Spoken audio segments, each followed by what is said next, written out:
നമുക്ക് പണം എന്തിനാടൂ? തിന്നാൻ, നല്ലോണം രസിച്ച് സുഖിച്ച് തിന്നാൻ. നമ്മളിന്ന് രാവിലെ കഴിച്ച പ്രഭാത ഭക്ഷണം നമ്മുടെ ശരീരത്തിന് ഊർജ്ജം നൽകാൻ വേണ്ടിയിട്ടുള്ളതാണോ, അതോ മറിച്ച് നമ്മുടെ DNA വരെ മാറ്റി എഴുതപ്പെടാൻ വേണ്ടിയിട്ടുള്ളതാണോ? നമ്മൾ പട്ടിണി മാറ്റാൻ എന്ന പേരിൽ ഇന്ന് ലാബുകളിൽ നിർമ്മിക്കപ്പെടുന്ന സിന്തറ്റിക് ഫുഡുകൾ നമ്മുടെ ശരീരത്തിൽ ഒരു ടൈം ബോംബ് പോലെയാണ് പ്രവർത്തിച്ചുകൊണ്ടിരിക്കുന്നത്.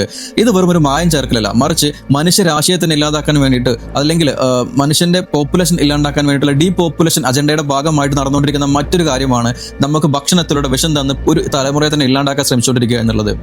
നിങ്ങൾക്കറിയാമോ, നമ്മൾ കഴിക്കുന്ന അൾട്രാ പ്രോസസ്ഡ് ഭക്ഷണത്തിലൂടെ നമ്മുടെ തലച്ചോറിൽ ഉണ്ടാകുന്ന ഉത്തേജനം എന്ന് പറയുന്നത് മാരകമായിട്ടുള്ള മയക്കുമരുന്നുകൾക്ക് തുല്യമായിട്ടുള്ളതാണ്.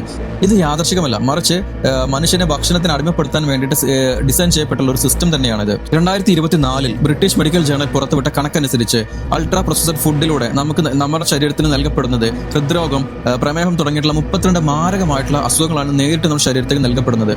ഇത് വെറും ഒരു വാദമോ അല്ലെങ്കിൽ ഒരു കോൺസ്പിറൻസി തിയറിയൊന്നുമല്ല. 10 ദശലക്ഷം ആളുകളിൽ നടത്തിയിട്ടുള്ള പഠനത്തിന്റെ ഫലം അനുസരിച്ചിട്ടാണ് ഈ ഒരു റിപ്പോർട്ട് ഇവർ പുറത്തുവിട്ടിട്ടുള്ളത്.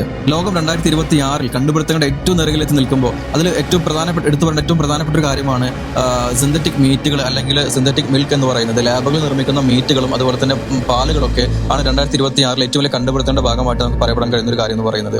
യൂണിവേഴ്സിറ്റി ഓഫ് കാലിഫോർണിയ പഠനം അനുസരിച്ച് ഇത്തരം കൃത്രിമമായിട്ട് ഉണ്ടാക്കുന്ന ഭക്ഷണത്തിന്റെ കാർബൺ ഫുട് പ്രിന്റ് എന്ന് പറയുന്നത് സാധാരണ ഭക്ഷണത്തെക്കാൾ, പ്രകൃതിദത്തമായിട്ട് ഭക്ഷണത്തെക്കാൾ 25 മടങ്ങ് കൂടുതലാണ്. എന്തുകൊണ്ടാണ് ബിൽഗേറ്റ്സിനെ പോലുള്ള ശതകോടീശ്വരന്മാർ ലോകത്തിലെ ഏറ്റവും വലിയ കൃഷിഭൂമിയുടെ ഉടമകളായിട്ട് മാറുന്നത്? ഒരു സൈഡിൽ അവർ നിങ്ങൾക്ക് ഭക്ഷണങ്ങൾ നൽകി നിങ്ങളുടെ രോഗികളാക്കുന്നു, മറുവശത്ത് നിങ്ങളുടെ രോഗത്തിന് വേണ്ടിയിട്ടുള്ള മരുന്നുകൾ നൽകി ആജീവനാന്തം നിങ്ങൾ ഒരു രോഗിയാക്കി നിലനിർത്തപ്പെടുന്നു. ഒരു മരുന്ന് കമ്പനിക്ക് ഒരു രോഗിയെ ചികിത്സിച്ച് അവന്റെ രോഗം പൂർണ്ണമായിട്ട് ഇല്ലാതാക്കുന്നതിനേക്കാൾ ലാഭം ആജീവനാന്തം അവനെ രോഗിയാക്കി നിലനിർത്തുന്നതാണ്. നമ്മുടെ മക്കളുടെ ഒക്കെ ആരോഗ്യസ്ഥിതി ഇന്ന് പല മരുന്ന് കമ്പനികളും അതുപോലെ തന്നെ പല ഫുഡ് കമ്പനികളും ലേലം വിളിക്കപ്പെടുകയാണ്. ഹാർവർഡ് ഹെൽത്ത് പ്രസിദ്ധീകരിച്ച കണക്ക് പ്രകാരം നമ്മുടെ ശരീരത്തിൽ, നമ്മുടെ വയറുകളിലെ ബാക്ടീരിയകളാണ് നമ്മുടെ മാനസിക ആരോഗ്യത്തെ മെച്ചപ്പെടുത്തുന്നത്.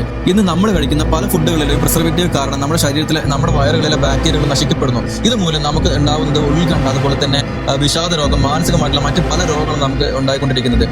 ഇതൊരു നിശബ്ദമായിട്ടുള്ള യുദ്ധമാണ്. ഇതിൽ നിന്ന് രക്ഷ നേടാൻ ഒരേ ഒരു മാർഗ്ഗമുള്ളൂ, നമ്മൾ അറിവ് നേടുക എന്നുള്ളതാണ്. നമ്മുടെ കയ്യിലിരിക്കുന്ന സ്മാർട്ട് ഫോണുകൾ വലിയൊരു അറിവ് ഇന്ന് നമുക്ക് കിട്ടാനില്ല. അതുകൊണ്ട് തന്നെ നമ്മൾ മേടിക്കുന്ന ഓരോ ഭക്ഷണത്തിന് പുറകിലും എഴുതിയിട്ടുള്ള, നമുക്ക് പേര് പോലും വായിക്കാൻ കഴിയാത്ത മാരകമായിട്ടുള്ള രാസവസ്തുക്കളുടെ പേരുകൾ നമ്മൾ ഗൂഗിൾ ചെയ്യപ്പെടുക. ഇത് നമ്മുടെ ശരീരത്തിന് എത്രമാത്രം ഇമ്പാക്ട് ഉണ്ടാക്കും, നമ്മുടെ ആരോഗ്യസ്ഥിതി എത്രമാത്രം ഇല്ലാതാക്കുന്നത് നമുക്ക് ഗൂഗിൾ ചെയ്താൽ അറിയപ്പെടാൻ കഴിയും. അത്തരം ഭക്ഷണങ്ങൾ നമ്മൾ പൂർണ്ണമായിട്ട് ഒഴിവാക്കുക.